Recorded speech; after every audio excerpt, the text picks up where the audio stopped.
الرحمن علم القرآن خلق الإنسان علمه البيان.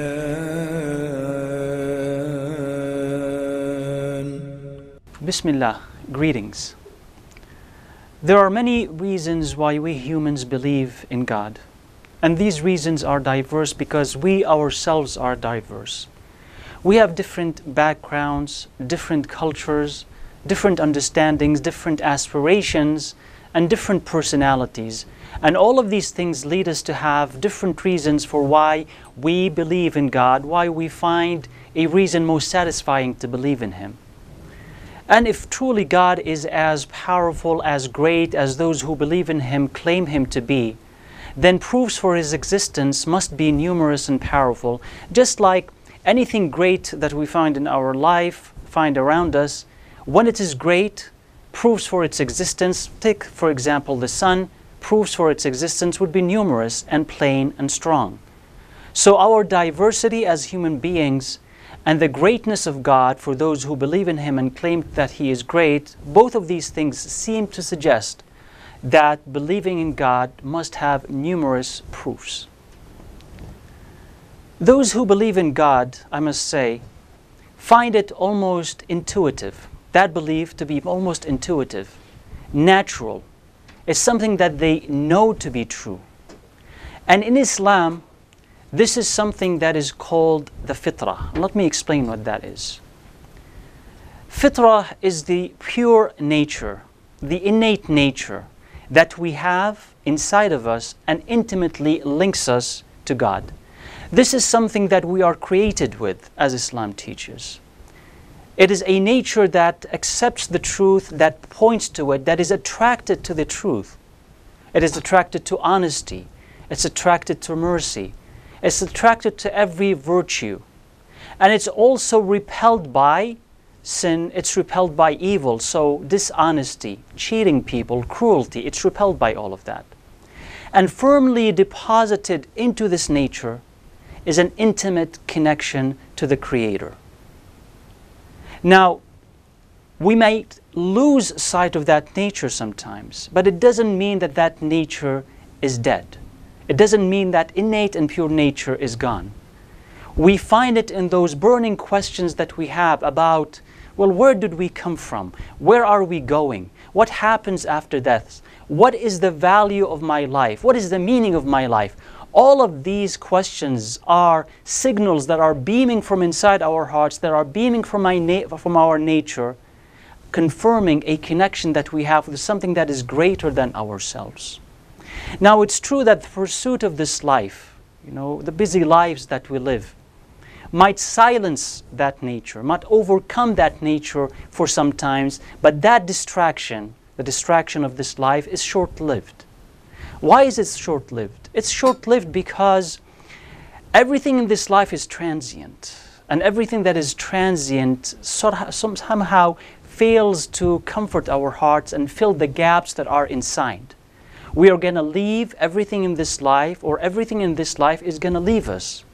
And so that connection that we have with what is around us is temporary. We are yearning for a connection that is eternal. And that is our nature beckoning, our nature asking the fundamental existential questions about who am I and where am I going? Now, this nature asks these questions of us. And it's only through believing in a higher power, believing in a wiser power, that we as human beings can find meaning. And we as human beings can instill and bring comfort into our hearts, and we as human beings can have the answers to these questions. And indeed it says in the Quran, the Muslim sacred book, indeed only through the remembering of God could hearts find peace. But believing in God is not only an emotional or a heart-related endeavor or idea. Believing in God is also intellectual. How so? Well, one of the things that we learn, as young as 3 years old is the relationship between cause and effect.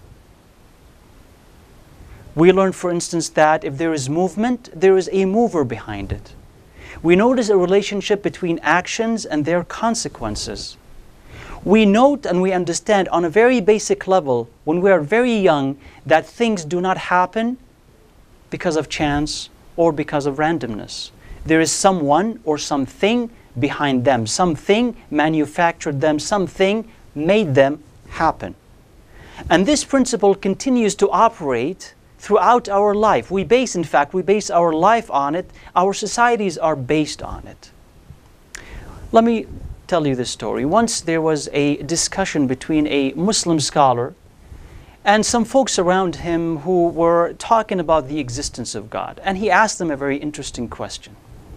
He said, suppose that there is a ship, and that ship sails from one port to the other, and then from that port to another port. And as it docks, it unloads its cargo, it takes on new cargo, and then moves to the next port, and it does the same thing, unloads and continues to do that, transferring merchandise from one place to the other. And it does all of that without captain and without crew. So the people around him say, impossible, this could never happen, could never exist. So he said, if this is impossible for one single ship, for the movement of one single ship, the management of its affairs, is it not even more impossible for this entire universe, this intricate and this complicated and this beautiful universe to exist and operate and continue to operate without someone behind it, without a greater power, a wiser power, a powerful being who is directing and guiding it? Now, if we start accepting that chance is behind all of this, we will abandon logic or basic logic in our lives, and we will invite chaos into our society. Let me give you another example. Suppose you're asleep, and then you wake up and you find in your kitchen a hot breakfast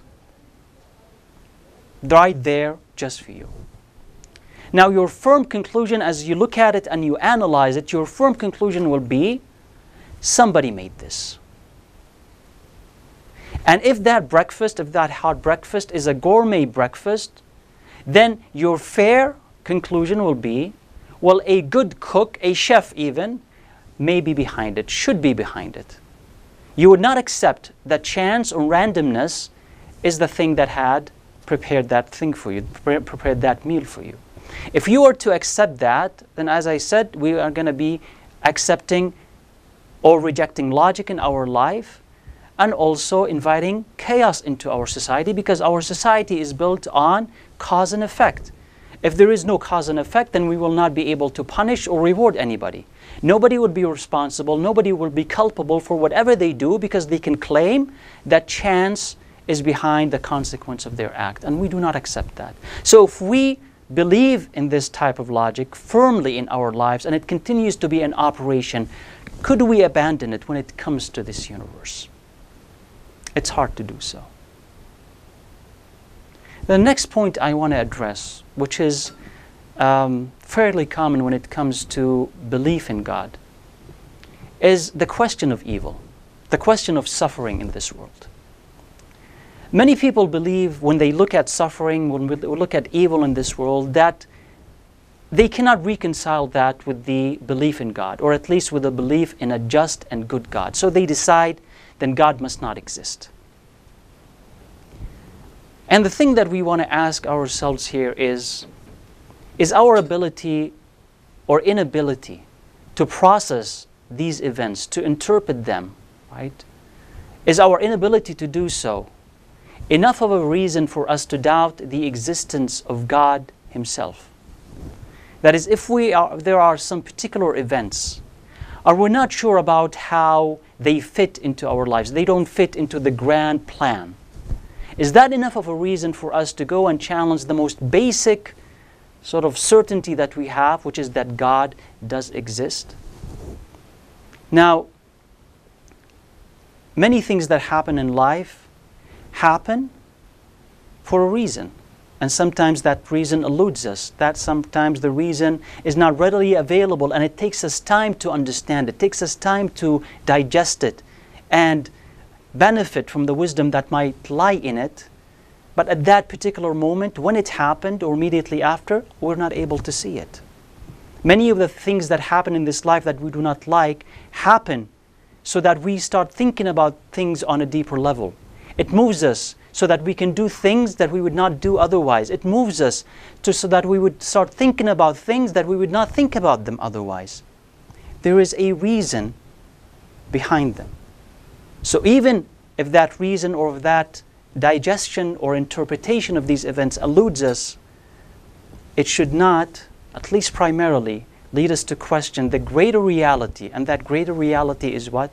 That there is a wiser, that there is a powerful being that controls and guides this world.